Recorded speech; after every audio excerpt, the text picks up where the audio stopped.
talking about a definition of a IP litigation. We are like IP disputes we are talking about, and we are thinking about a court practices and then the enforcement.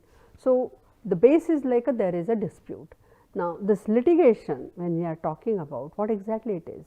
So, this litigation, it refers to the legal disputes which are arising from the either infringement, misappropriation or a violation of a intellectual property, and that intellectual property may be any of the 8 types. So, do not be under impression that only patent or only trademark, only copyright, no, any type of a intellectual property you take into consideration, and there will be like a disputes around it in the form of infringement, misappropriation or a violation of rights. Okay. Now, these litigations typically like unfold judicial forums. So, when we talk about the